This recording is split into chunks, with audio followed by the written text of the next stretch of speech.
तो दोस्तों कैसे हैं आप लोग। मैं तारिक अजीज सैयद फिनसब में आप सभी का फिर से स्वागत है। आज का वीडियो है एक बेसिक चीज़ लेके 15G और 15H फॉर्म्स लेके, वो कैसे फिलअप किया जाए।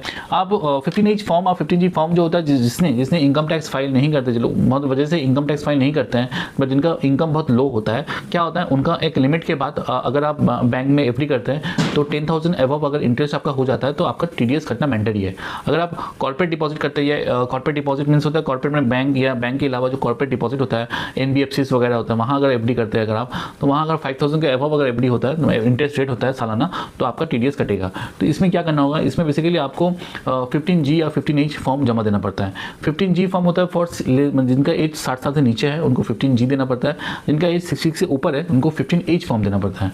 तो इसमें सबसे इंपॉर्टेंट क्या है, आपको फॉर्म फिलअप कैसे किया जाए, बिकॉज बहुत कोई बैंक में जाते हैं मैंने 15G फॉर्म जमा देना है या 15H फॉर्म जमा देना है, तो उसमें क्वेरी होता है कि कैसे जमा दे, फिलअप कैसे करे। तो चलिए आज मैं आप लोगों को डिस्क्राइब करूँगा फिलअप कैसे किया जाता है, बिकॉज बहुत सारा फिलअप में इश्यूज होता है, आपको घड़ी घड़ी बैंक में पूछना पड़ता है ये 15H फॉर्म कैसे फिलअप किया जाए। इवन बहुत सारा क्वेरी रहता है, आप समझ नहीं पाते 15H फॉर्म कैसे फिलअप किया जाए। तो चलिए इस वीडियो में मैं आपको अवेयरनेस दूंगा 15H फॉर्म कैसे फिलअप किया जाता है। आप स्क्रीन में देख ही रहे, आपको एक 15H फॉर्म दिख रहा होगा, तो आप स्क्रीन में देखिए, वहाँ एक 15H फॉर्म दिखेगा आपको, जहाँ नेम ऑफ द SSC दिया हुआ नाम, माने जिस होल्डर के नाम से 15H है उनका नाम देना पड़ेगा, जिसमें बैंक अकाउंट है, जिनका अकाउंट में पैसा TDS कटा है उनका 15H में नाम वहाँ देना पड़ेगा। सपोज XYZ नाम है, ठीक है। इवन यहाँ परमानेंट अकाउंट नंबर मैंने पैन नंबर देना पड़ेगा, नीचे में पैन नंबर आप दे दिए। डेट ऑफ बर्थ, अगर उस बंदा का डेट ऑफ बर्थ देना पड़ेगा, ठीक है। इवन कौन से साल के लिए आप 15G जमा दे रही है तो वो ईयर आपको यहाँ मेंशन करना होगा। यहाँ एक प्रीवियस यहाँ दिया हुआ है which is a declare in the being made, previous year दिया हुआ है, तो 25-26 के लिए आप यहाँ 15H जमा दे रही हैं। आपको यहाँ एड्रेस मेंशन करना होगा, because name of the premises, address, flat number सब देना पड़ेगा, रोड नेम देना पड़ेगा, एरिया लोकेलिटी आपको देना पड़ेगा, कौन सा टाउन कलकत्ता से है, स्टेट वेस्ट बंगाल, ठीक है। यहाँ पिन नंबर भी देना पड़ेगा, ईमेल आईडी दिया हुआ है और टेलीफोन नंबर। तो ये वेरी बेसिक चीज़ें हैं जहाँ आपका phone number, name and address देना पड़ता है, ठीक है। Whether the assess of tax, आप टैक्स में एसेस करते हैं क्या नहीं, येस और नो, तो नो यहाँ लिख देना पड़ेगा, okay. Estimated income which declare is made, आपका इस इन्वेस्टमेंट जहां आपका जिस बैंक से मतलब आप जहां अपना एफडी जमा, जहां अपना 15GH जमा दे रही हैं, वहां आपका टोटल इनकम कितना हुआ इंटरेस्ट, वो अमाउंट आपको यहाँ लिखना पड़ेगा।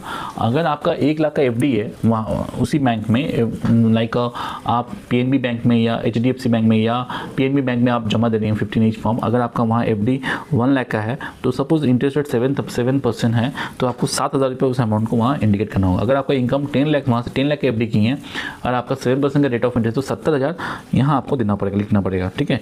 Estimated total income per annum in which income mention in column 15 to be included.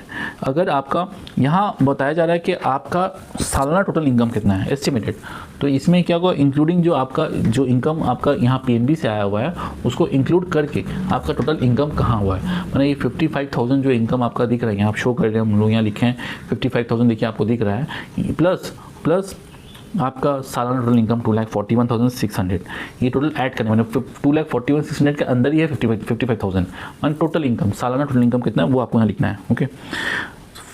17 point में देखिए, आपका 15H फॉर्म आप जहाँ PNB में जमा दे दी, सपोज एग्जांपल, इसके अलावा भी कहीं और जगह के आप जमा दे दी हैं तो वो आपको यहाँ इंडिकेट करना है।